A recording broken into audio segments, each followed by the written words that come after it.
Hey guys, welcome back. If there is one story that I think most people struggle with, it is I thought I'd be married by now. And these stories will always make life incredibly miserable because let's just completely keep it real. I don't know anyone whose life has gone out the way they exactly had it planned. And so since life doesn't really work like that, when life doesn't give us what we want, when we want it, how we want it, it's always going to cause a lot of suffering and pain for us. This is why when we create these stories of how life is supposed to go, we are always setting ourselves up for these huge expectations and are going to come crashing down with these really upsetting disappointments. Plus, at the end of the day, these expectations that we put on ourselves in our lives, when they don't start to happen in the time frame that we want them to happen, it puts us in a panic state. When we're in a panic state, we then make really bad decisions. And this is why, if you've ever repeated a cycle of dating the same person over again, or being in the same relationship, or never really finding a healthy relationship,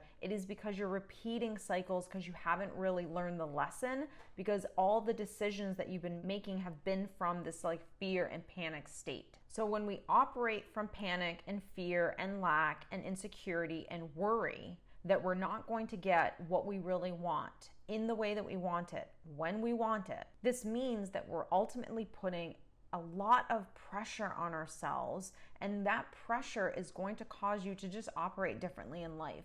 It's going to cause you to take less than what you deserve because, again, you fear that you're going to not get anything at all. So if I'm not going to get anything, then I might as well just take something. Here's a couple of concepts that I want you to really understand when it comes to I thought I'd be married by now. To actually be married, it takes no time at all. Now, to have a good marriage and a healthy marriage, that's something completely different. But now the person that you actually decide to do these two things with is literally the most important decision of your life. More important than you deciding to have children, more important than you deciding to do this career, more important than anything else you will ever have to make a decision on, because this person is your partner in life.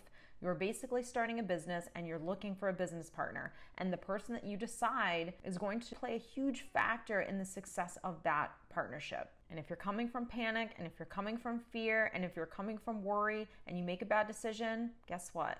You're not going to have the relationship that you want to have. You're not going to have the parent to your child that you dreamt of having someday. Now, if you're looking for a solid foundation and a good relationship, and a relationship that has that healthy foundation that's sturdy with no cracks in it, guess what? That's going to take work on your part and on the part of the relationship in general. But first, it always starts with you. While you can want to be in a marriage and you can set these goals for yourself to have children, to have a family, to have this relationship, you can't want it so badly. If you want it so badly, then you are desperate to have it because on some levels you're not complete and whole and healthy yourself, that you feel like you really need this thing in order to feel good inside.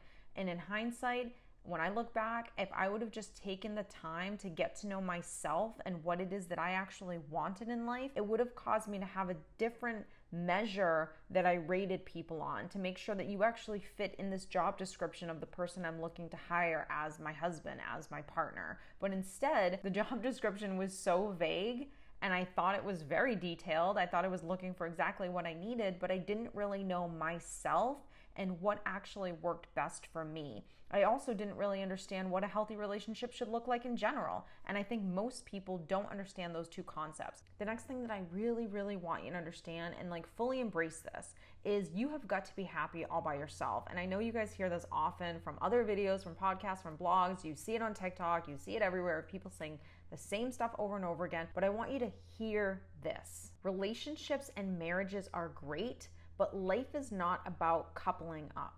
Being happy and single is the most important thing, because what it means is you've actually done the work to put yourself above this relationship or this marriage or this thing that you so desperately want. So if I'm happy, that means that takes priority over me just wanting to be in a relationship and wanting to get married and feeling like I'm at a certain age and I can't believe that I'm here and I'm still not even close to finding someone yet. Having a great relationship and being in a relationship and being married is wonderful, but knowing who you are and being comfortable in your own skin and knowing what you deserve and having a really healthy sense of self, that is essential. The truth is, if you're not focusing on yourself and if you're not whole, then you're focusing on something else outside of you. And guess what? You're looking for that thing outside of you to give you what you're already not giving yourself. So now you're going into a relationship putting huge expectations on your partner and on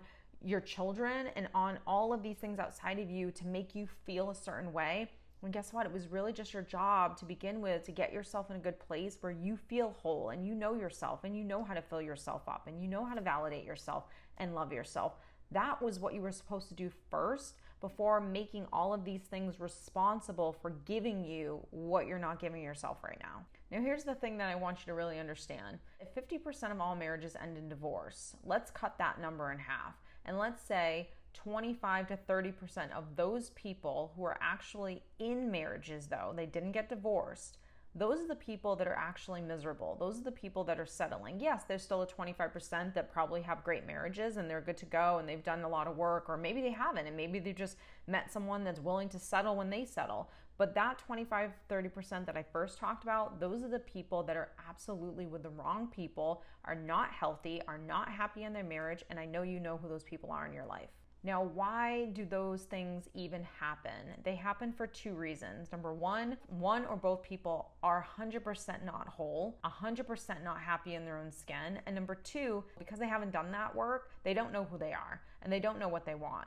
And because if you know what you want and you've worked through all of your fears and reservations about not being able to get it, and you have a high level of self-worth, you're going to have the relationship that you actually want. So when those two things don't happen, you end up getting into relationships with people that you're really just settling on. You have a choice. You can either want something so badly, you feel incomplete without it, or you can become whole and set yourself up for actual success and actually be in a place where you're now picking the best person for you. And the last thing that I want to mention, because this is really important, and I know this sounds really harsh, but stop being impatient. Stop thinking that just because you're 30 or 34 or 37 or whatever the age is, that you should not be single right now. While I totally understand that we all have expectations that we put on our lives, when life doesn't give us what we want, that is your opportunity to take that time to work on yourself.